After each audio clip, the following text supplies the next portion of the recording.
So find your spark and start to write. So a lot of times when we start to write, we think that drafting is starting, but it's not. It's all about idea generation and then developing that further. So that's what we're going to spend our time on, so that you have a slush pile of ideas, or at least knowing how to get started to start idea generation. If you ever get stuck and you're like, I don't know what I want to write about, this is a great way to get started in that mechanism of building an idea process, so that you have the opportunity to not feel so stuck and burdened of not knowing what to write about. So that's what we're going to talk about today. And then you may be thinking, who am I to give you this advice? Well, you're in Southern sassy hands, and I get a little Southern sometimes. I'm an author. I have both fiction and nonfiction. And as we spoke about, or Shane gave my introduction for Writer Fuel, I also just launched in honor of Fictionary and the speaking event, the Spark and Start Your Story, which is a companion book to Writer Fuel. It's a creative writing journal. And so we're going to go through some of that stuff here today in regards to developing ideas. So there's a lot of goodness in there with tips and tricks, but a lot of spaces to write. I'm also a certified book coach. My superpower is motivation and story mapping. I love idea generation. So I love the practical skills and the soft skills of writing. So I'm also known to push against the known and only way to write. And Shane knows this because I push against Shane all the time in our podcast. So with that, I want to see where we are today. So I also want you to have pen and paper, or if you like to type on your computer, have a little note section. But in the comments right now, just to see where we're at, those of you who are looking for new story ideas, put the number 1 in the comments. And for those of you who are working on an established story idea, but need further steps to move forward with it, put a number 2 in the comments. And I can't see the comments. Hold on, I need to open them. Let's see where we're at. Both, 1, 2, lots of 2s. This is great. Okay, good. So we've got a full group here. Perfect. Let's see if I can move that off to the side. Okay, so if you're looking for, I knew fewer ideas or clone myself. I know that feeling too. We'll talk about how to curate your ideas as well. So without further ado, let's just kind of, oops, I can't have the comments open at the same time. Shane, you're gonna have to help me when I can't see them. I will help you. Okay. All right. So agenda-wise, we're going to talk about spark and starting idea generation. Then we're going to move idea to premise. And then we're going to talk about starting a draft. So just that whole process of how to go about starting a story. I'll use my keyboard. Okay. Okay, spark and idea generation, where it all begins. This is where the idea fuels you, or you actively cultivate your idea to write. Either way is great, and we'll sort it all out, and I'll give you some tips here. So where do ideas come from? Everywhere, right? Life experience, observing others' life experience, consuming stories, various mediums, whether that's books, movies, series, plays, music even, your dreams, conversations of what if, are all ways to generate ideas. Of course, when you're trying to generate ideas, tell me in the comments, do you become desperate for ideas? Like they're not hitting you very well? Sometimes idea generation is tough. I'm going to have you hold on for that, but all ideas need a little added care. We're going to talk about that added care when we talk about things you like, things that you have interest in, and the things you consume. So we're going to have some fun today. What I want to know in the comments, do you love going on a hunt for story ideas? Put a number 3 in the comments. Or does it drain you hunting for story ideas? Put a number 4 in the comments. And Shane, if you can tell me what you're We've got seeing. a ton of threes. Oh, good. Threes. Oh, Ardith, 4. Ardith does not like hunting for stories. It drains you. Yeah. Okay. Threes, loads of threes. Excellent. All right. You guys are idea generators like me. This is going to be fun. And I can show you how to not let it drain you so much too. And I'm what we call sassy. I'm a bit of a real talker too. So I certainly know when it can be a little much. So what I like to start off with is talking about playful intelligence. I don't know if you're familiar with this term, but it comes from Anthony de Bedette. And I talk about playful intelligence in Writing Fuel.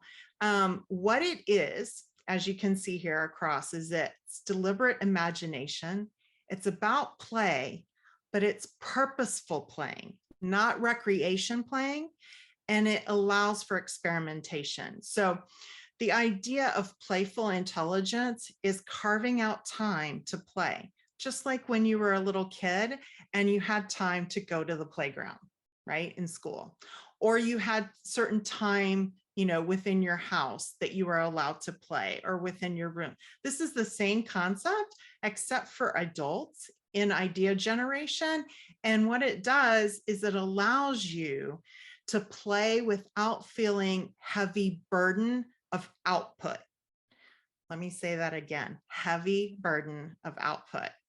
I was watching a TikTok the other day with Matt Damon, and he said something that really hit me, that said, idea generation takes practice, but he was saying, don't judge ideas by the bad ones because it's iterative, right?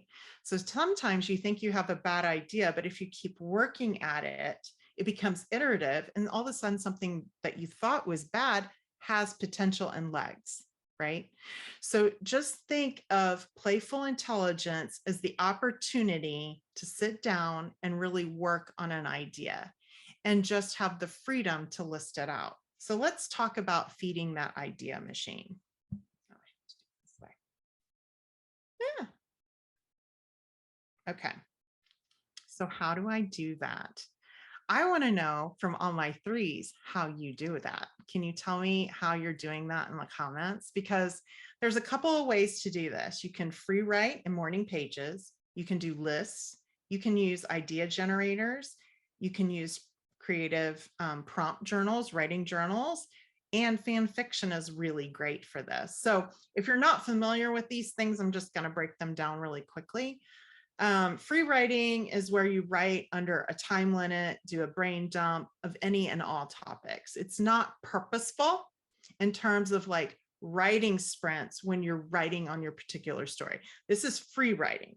Morning pages is very similar to that, except that it happens first thing in the morning before you start your day. List generation is things you like, enjoy, just have potential for a story. It's just listing it out, right? And then idea generators. I know AI is huge right now, and Google, of course, the internet is always available to you. You can actually use AI in themes and genres that you have interest in. I use AI for name generations and creature name generations all the time. So it's a good place to get your spark kind of going and your ideas moving if you're not sure about what you would like to write. Another good thing is prompt and creative journals. If you are a discovery writer, these are awesome because you can discovery write through a prompt or a journal or a word or a theme or anything that's provided to you without thinking about it ahead of time. You can just open the book and start to write. Fan fiction, this is where you get to take your favorite story, a new beginning, a new scene, didn't like how it ended, change the ending. Didn't like the outcome for a certain character, rewrite that. Fan fiction is great. Doesn't mean you have to publish it on Wattpad. You can just do that for yourself. So these are ways to feed the idea machine. So Shane, in the comments, did anyone add anything in terms of how they feed their idea machine? I'm Yeah, so curious. we had two things. Exercising was one. So Oh, people great. get Yeah. ideas when they're exercising, or we've all had that thing, haven't we, where idea strikes in the shower when you're doing other stuff. So I guess moving away, if you're stuck, moving away for a bit can also help you generate ideas. Yeah. Great. And then Great. what was the other thing somebody said that I thought was interesting? Hope agreed. Chat GPT is a good idea generator. Yeah. Oh, Cara said prompt journals, and she also imagines stories while she's people watching. I do that too. Yeah, absolutely. There have been some interesting conversations you can listen in on and wonder where they came from, right? Or how they began that way or where they're going to end. Absolutely. So when you are utilizing playful intelligence and kind of feeding that idea machine, that is when you're intentionally sitting down and working on an idea. So those are great. I love it. I love it. All right. So the next key thing here is talking about genre. So the cornerstone for any idea is genre, because it helps determine where your idea fits best. The benefit of this isn't necessarily about publishing, but if you are publishing, it helps you know where the readership is. And genre has certain types of conventions to it, right? So if you're contemplating an idea and you know it's going to be a romance, there's a certain expectation around the genre of romance around that idea. You can kind of start to put wrappings around it. Another aspect of this is that when you're thinking of genre, you don't have to dive too much into subplots yet. I know that a lot of times we want to go really fast to know exactly where an idea is. If you're very experienced in the genre you write in, absolutely feel free to do that. If you are a brand new writer, I hesitate to tell you to do that quite yet. And there's a reason for that, because I'm going to talk about tropes. Are we ready? So the reason for that is leaning into tropes. It commonly refers to, tropes are commonly a situation or a plot in fiction, but they're also the building blocks of the creation of stories, right? A trope begins with genre, but then it starts to dive a little further into subgenre too. So, and it allows you a little bit more freedom when you're exploring an idea, not to limit yourself, unless you know exactly what you want your idea to go into. If you don't yet, give yourself a little breathing room and a little freedom. The other thing is, don't limit yourself to one trope. I will challenge all of you to try to tell me of a book that only has one trope. They always have multiple tropes. And there's a reason for that. And we'll talk about that in a little bit, because I'm going to challenge you to that. So with that, I like using tropes. I find it, oh, yep. I just want to say, because we have a lot of new people here, I'm not sure that everybody knows what a trope is. So can you do a quick explanation of trope so that's clear what you're talking about? Yeah. So yeah, so it's commonly a situation or a plot in fiction. I'm going to show some examples right after the slide. So I think it'll clarify it for you in just a second. So example, let's talk about damsels in distress. That is a trope. So you can also flip tropes. For example, I did this in my fiction. I'm a young adult fantasy, a contemporary fantasy author, and I decided my damsel would save herself. So you can do that as well. Just be aware of the conventions in your genre. You don't always want to flip a trope. And I can show you, for example, The Chosen One. You don't necessarily want to flip that they are the absolute wrong one, because you'll betray your reader in a certain way. So beware of genre conventions. but basically tropes are aiming to tell a narrative that progresses through time. So don't worry so much about it being cliche, because we'll talk about that. But focus on kind of the readership and what you like to read and consume if you never want to publish this. And the reason I say that is because if you focus on a trope or a topic, let's just take vampires, for example. A lot of times you get very nervous that they might be cliche books, if you will. But it's not so much that it's a cliche necessarily on certain tropes of that genre. What to focus on is that there are many ways to write it. So have you ever heard that there's only 7 types of stories, right? But everybody's special sauce is their unique way of telling that story. So the same thing with vampire books, because I can tell you that I've read Anne Rice, Stephanie Meyer, Bram Stoker, J.R. Ward, Charlene Harris, like all of them. It's Johnny B. True. It's all around vampires, but there are certain takes on this, and they all have different types of tropes within that genre convention that they're looking to do. The good thing about this, when you're idea generating, is not to hold yourself that it's a bad idea, because you want to continue to flourish it out. And the reason for this is because if you are looking for a readership, readers will never be satisfied with one book being published on a certain topic or a certain trope. They're ravenous. We want more, right? So always look at it as readers want more. So look at your ideas as you're starting out, for your genre and your trope will help lead into and expanding it out. So with that, let me just show you really quickly some examples of tropes, because I'm kind of talking in this air if you're unfamiliar with them. So just looking at some of these examples, I'm sure that you have seen a lot of these tropes. And so I'm just going to walk through them.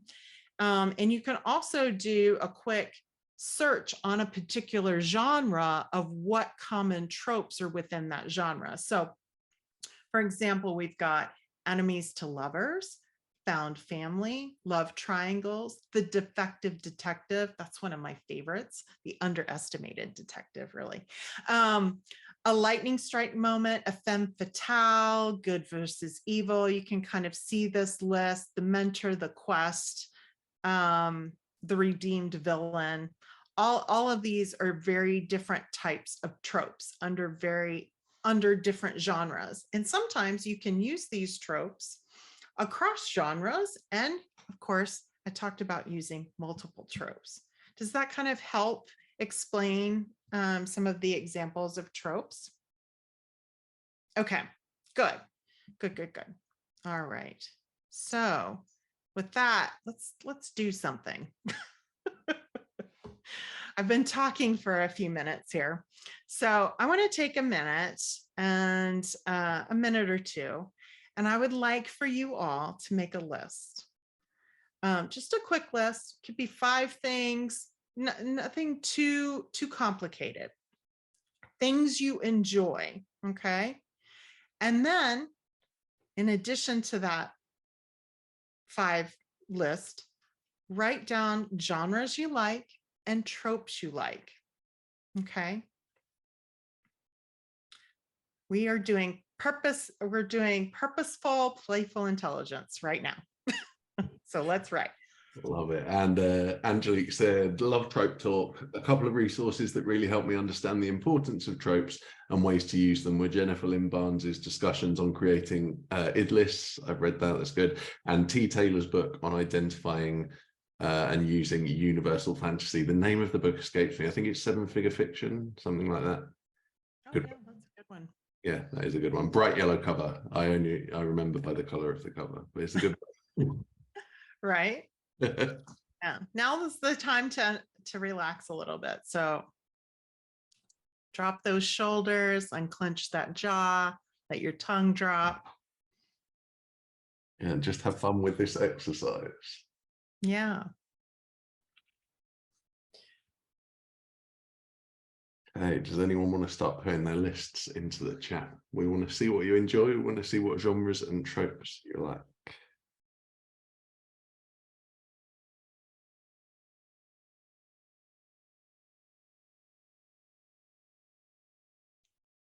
Okay, I'm going to move forward. And if you're still working on your list, feel free. There's a reason why I asked you to write it down, because writing is real estate and it takes it from your thought process and gives it physical space. And I'm going to cough, excuse me. Excuse me. It gives it physical space. So writing engages your senses. The physical aspect of it, from moving it from your mind to a physical activity onto a paper that you see or that you type. If you're verbal and you use dictation, not only are you using your mouth, but you're hearing it. So there's a reason for doing it this way when you have ideas. I think Stephen King says, you know, if an idea is good enough, he will remember it. And I completely disagree with him. I'll take him to toes on that. I think it's important to write things down. And then you can decide to cut it. Because again, the process is iterative. So with that, there are some pros and cons to writing things down. And the pros is that it becomes tangible and moldable. It engages your senses, becomes addictive when you start writing things down. And it also shows you getting closer to your goals, because if you keep everything in your head, there's no production value. So it allows you to get to your goals a little quicker. The cons of this, the inability to forget the bad stuff. Writers are awful to ourselves. And I will call Shane up. He does that a lot. So we are awful to ourselves. We hang on to the bad stuff, regardless of the beautiful prose or the killer scene or the wonderful idea. We focus on the crap. And I don't know why we do that, but we do. Also, our inner critic is born. What I call the sassy saboteur is born. We tend to judge things before they're even fully fleshed out, right? And then we realize that practice is something we have to do, and that we can't wave a magic wand and write the story of our dreams without some effort, and that reality is sobering, right? So practice makes improvements. It doesn't make perfection, but it makes improvements. And then extra words and time will be thrown away. Yes, you will curate your list. You will throw things away. You will cut scenes. That happens as a writer, as any artist does. Okay. So let's talk about our list. Oops, wrong way. Okay. So we talked about our list, that it didn't need to be extreme. It can be, it doesn't need to be. It's just simple things. So a little bit about me. I like wine and food. I'm a foodie. I love dogs and cats. I like tea. I like movies. These are the things I like.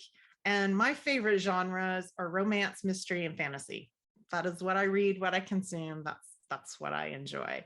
So what are some of the things that came in the comments? Are there any particular, did anybody type in their favorite genres or things they like or anything, Shane? Sorry, I can't. We have a few. So we've got a mixture of things people like and genres. Kestrel put magic, spelt the way that you spelled the title of your first book, Cassie, I have to say. Well, magic with a K is correct. Yes, it is correct. Magic with a C is a rabbit out of a hat. That is correct. Talking animals, murder mysteries, cozy mysteries, new witches, good puzzles, stories, reading, solving puzzles, gardening, time with friends. And then we have some tropes: enemies to lovers, second chance romance, arranged marriage. Yes. Anything Irish or British. Thank you very much. Con to writing things down is that I can't type as fast as my train of thought comes out. So I'm now practicing dictation, someone says. Oh, yes. I'm a dictation person, but I'm verbal. So. Yeah, I never would have guessed. Good versus evil, chosen one. Chosen one's one of my favorites. I like writing. Oh, that's great. Writing by hand makes things stick better for me. Kestrel says that's a good idea. Yeah, that's great. So start to piece this together. Like when you have things you like, can you associate them with a quick little thought to a genre? So for example, I've provided just really quickly, I was doing this last night. I was like, well, I love food and wine, and I can immediately see like a food critic falling for a new chef, and that's romance. And immediately I was like, oh my God, that's a Hallmark movie. Like I can see it already, how that's going to work. And I can already start to play with the tropes, which we'll talk about in a minute, right? And then I was like, well, I love movies and I love mystery. So what about a movie director is murdered at a current set? You know, that's a mystery. And I can already see that. And I got on this kick where I was rewatching all Richard Castle. And I was like, oh, maybe I even make it a writer. Like my mind will start to generate those things. But I know that's a different skill set because I've been doing this a while. But how start to do that with the list you have? Can you see the ideas of things you like and things you can associate it to in a genre? Just a real quick sentence. See if you can link some of those things together. And again, once you have kind of this list, oops, did I go the wrong way? I think I did. I went the wrong way. Here we go. So once you have kind of a list, you want to curate it. You want to categorize it, label, and kind of organize it. You know, what could it be? Does it excite you? Is it for you? I can tell you the murder mystery with the director is probably not for me. I'm probably more on the side of the food critic and a chef and a romance. That would excite me. So just within your list, you're going to try to see if there are any connections you can make. And then we're going to pile on the tropes. And what do I mean by that? So for example, if I just stay with kind of this food critic falling for a chef, is it a second chance love story? That would be fun. Maybe they went to cooking school together. Could it also have a love triangle because maybe one of them is already in a relationship? And could it be a rags to riches story? Like that's 3 tropes in one. So what is the purpose of doing that, right? Throwing on additional tropes. Let's see. I keep going the wrong way. Sorry. The reason for doing this is that multiple tropes add story richness. And I just chose these 3 to kind of show you fantasy, romance, and mystery, multiple tropes that you may or may not see in anyone's story. And this adds richness. For example, for fantasy, the chosen one, a quest, a reluctant hero, a magical world, learning a new skill. Can we name a couple of movies or books that have all of those tropes in it? Can you put some in the comments? Let's see what you come up with, because I have a ton of them. Does any of those ring true for things you've consumed?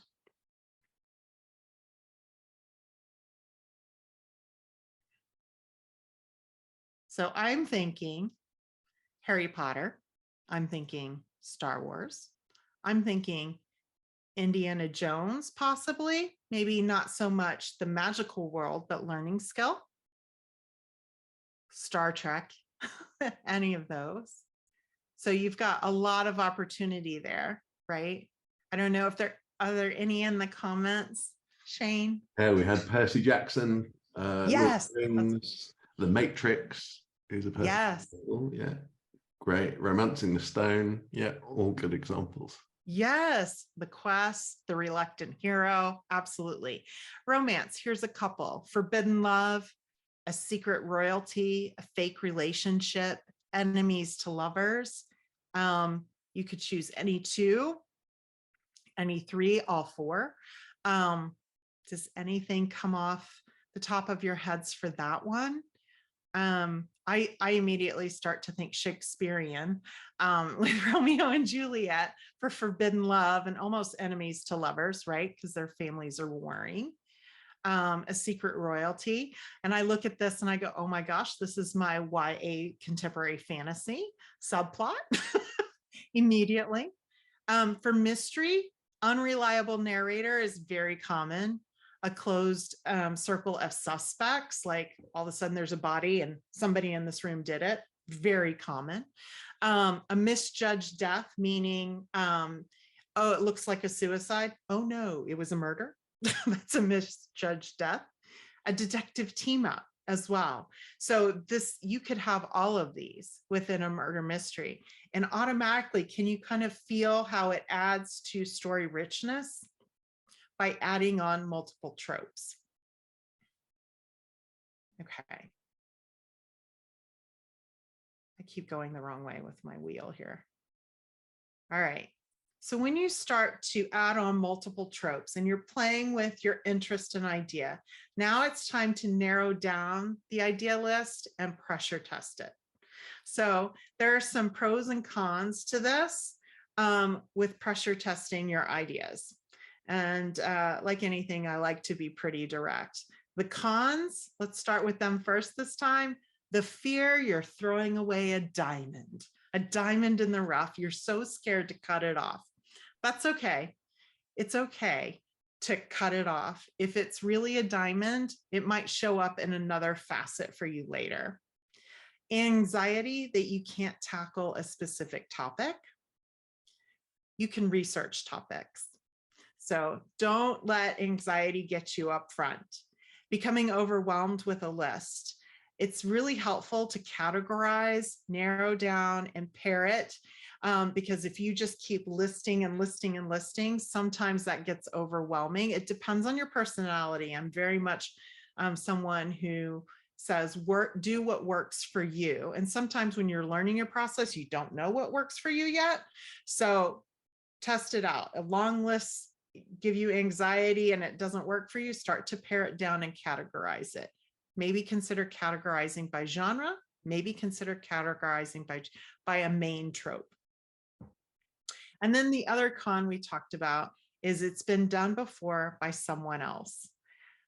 Let that go. Every story has been done before by someone else. You are the special sauce to your story. So don't let that be a con. The pros of this is it simplifies what's exciting for you. The creative side will bloom. It's fun. I'm excited thinking about a food critic and a chef right now. It provides a backlist of ideas to play with, and it allows you some flexibility when you start to do this, because I don't have to go with the idea. It can sit for a little while as I curate other ideas that may be more important to me to write right now.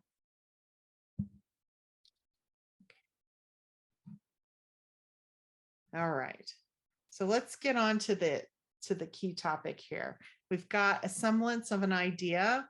So what are the steps for developing this into the story? Where's the meat, Cassie? We've got some goalposts around tropes. So where's the meat? Okay.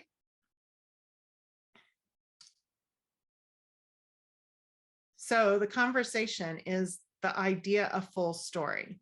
Does it have a beginning, a middle, and an end? Can you envision your idea in a genre full of these tropes that we started to talk about? Does it have this semblance for you? Does it elicit a feeling from you? Are you excited about it?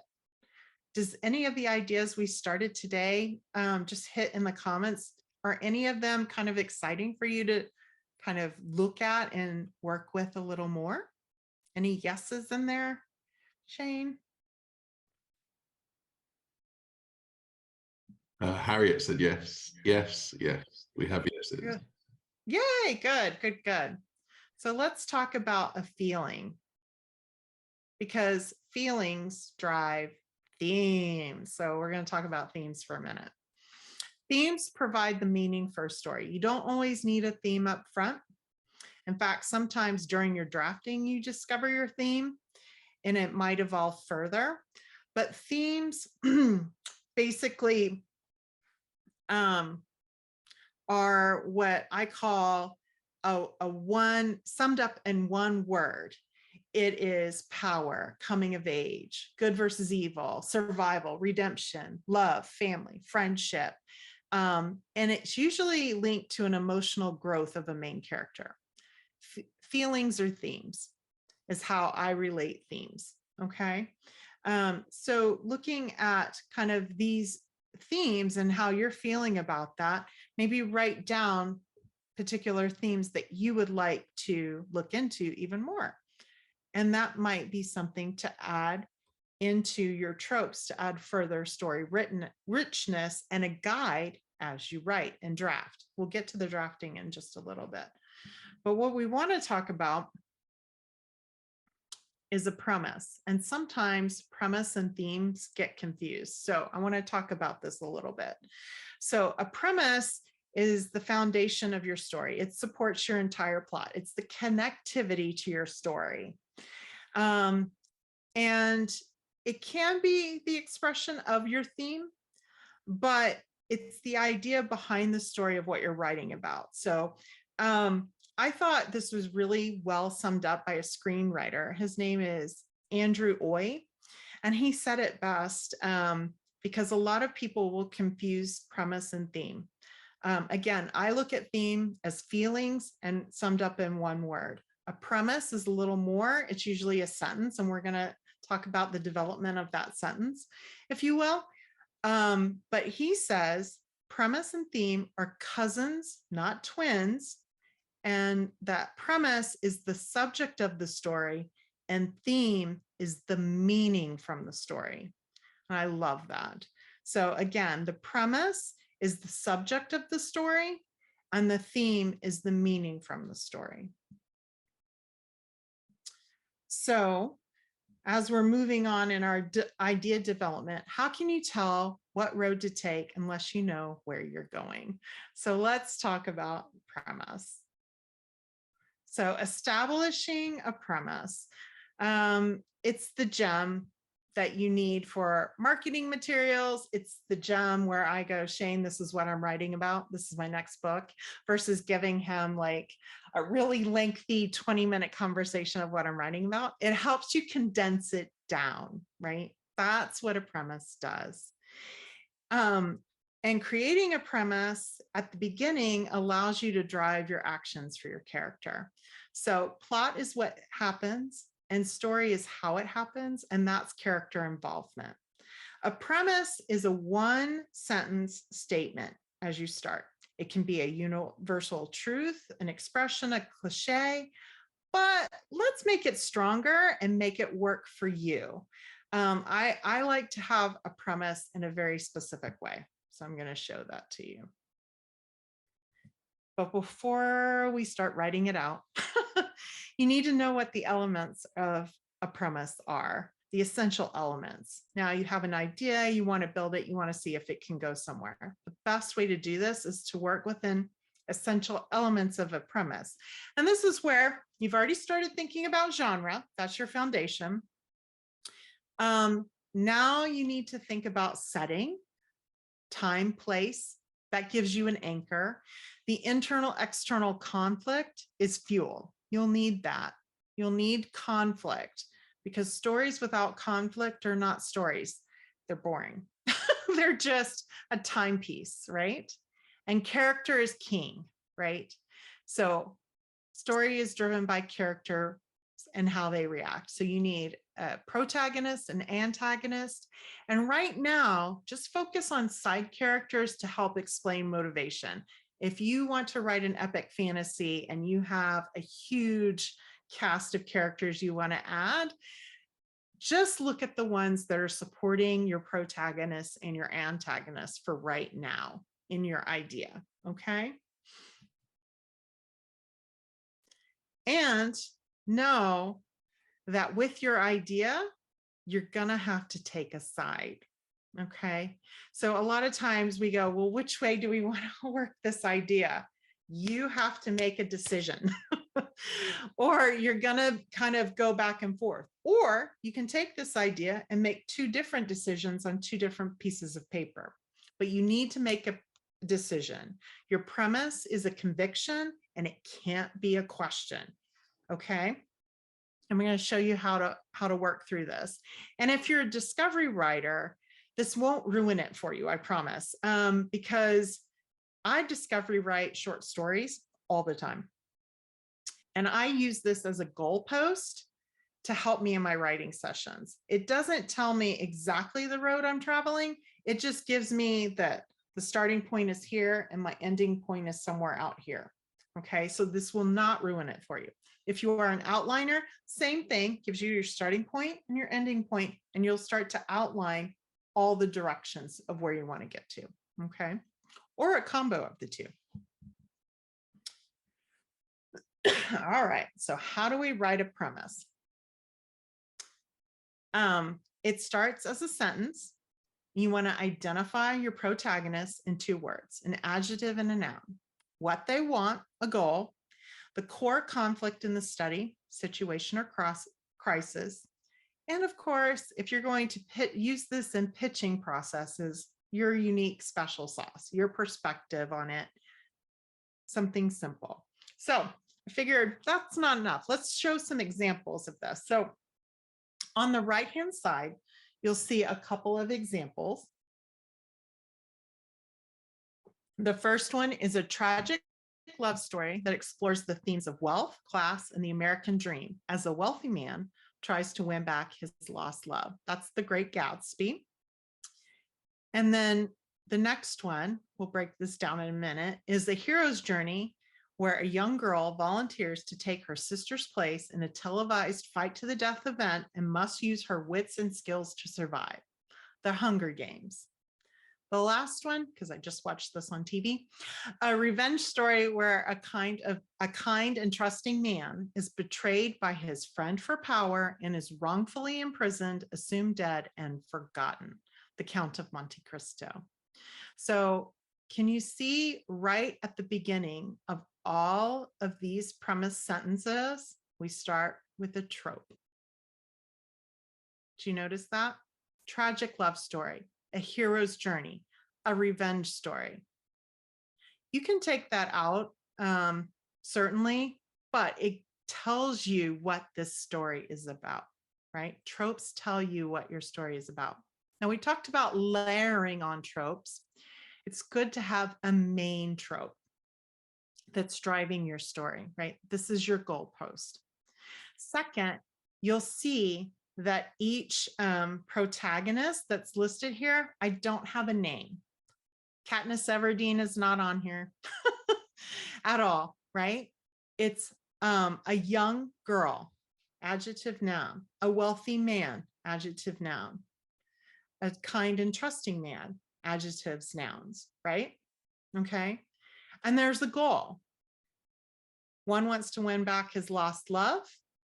Another, volunteers using her wits to survive, right? It's a fight to the death. The other is forgotten and it's a revenge story. So he's going to go back, right? So you can kind of see that in these examples and their core conflict, right? So it's really helpful to look at examples of premises. It's helpful to see how they're laid out, but it's good to start practicing them and using tropes in them and being a little vague right now as you're developing an idea. And a premise, if you look at these and you go, oh, this could be a really good premise that I would like to write. So if you were looking at your current ideas and your genres and your tropes, you can start to play with what would that look like?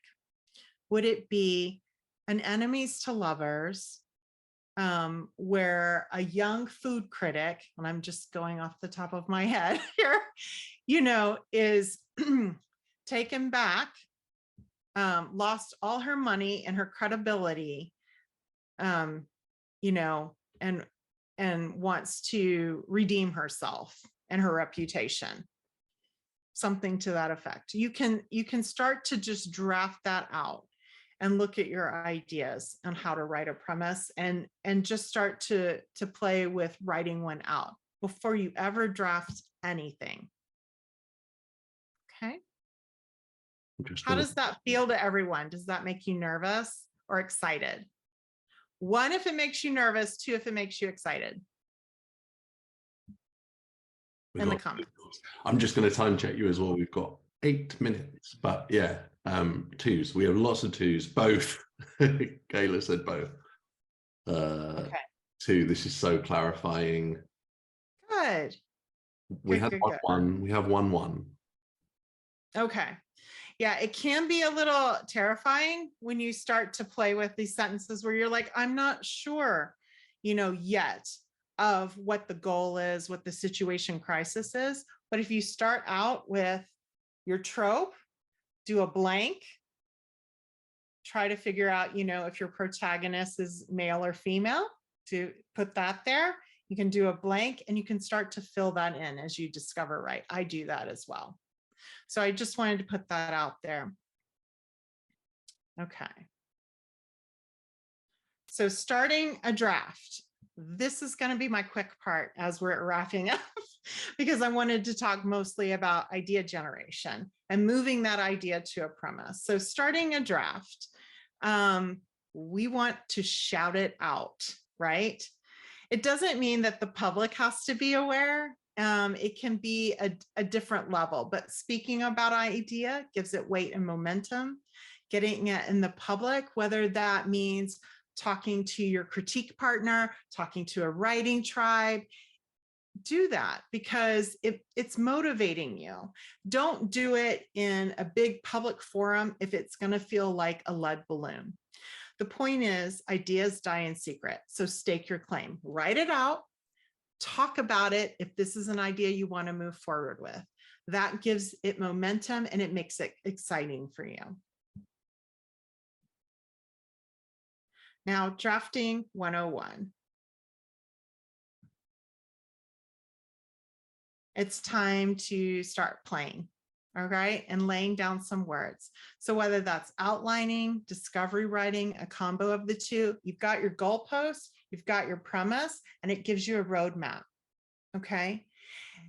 Be open and be flexible. It takes practice idea generating, and it's okay to let an idea perish or completely change. So I am of the mind that you can pivot, you can pause, and you can quit, and that's a-okay. There's nothing wrong with that.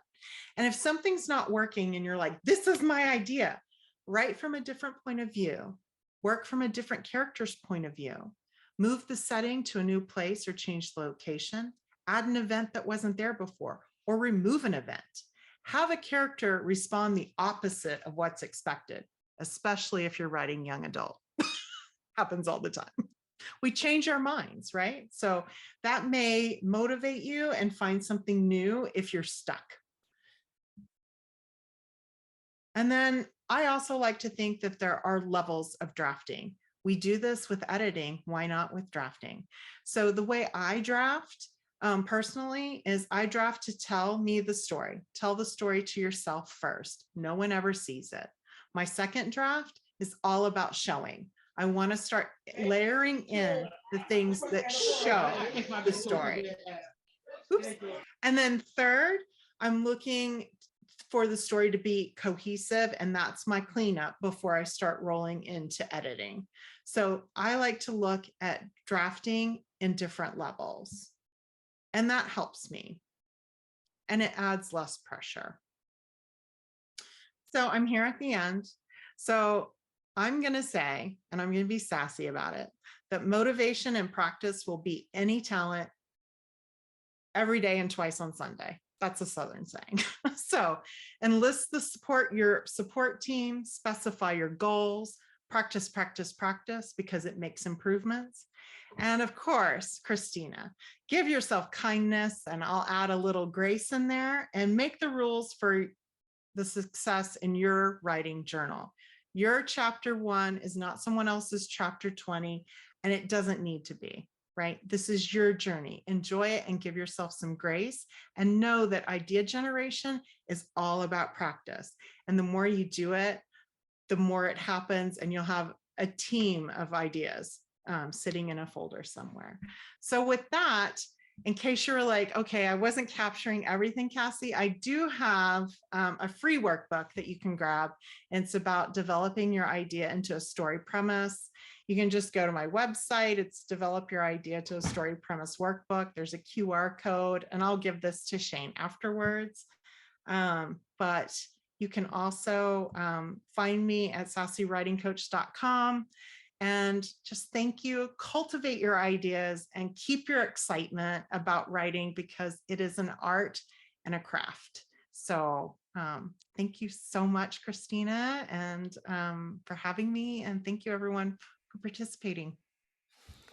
Cassie, that was fabulous. Thank you for being here. I'm so sorry we don't have time for Q&A today, which is normally what we would do, but we are back to back. We have an event after this and an event after that, and so we're super, super tight. But thank you. That was just so helpful and enlightening, and I love the way that it lines up with everything we're doing here in the community and how we're working. And we kind of call the premise a story blurb, and just different names for the same things. But that was a really wonderful presentation, and maybe you'll come back in the community, and then we could have a Q&A with you too. Okay, sounds good. All right, well, thank you all.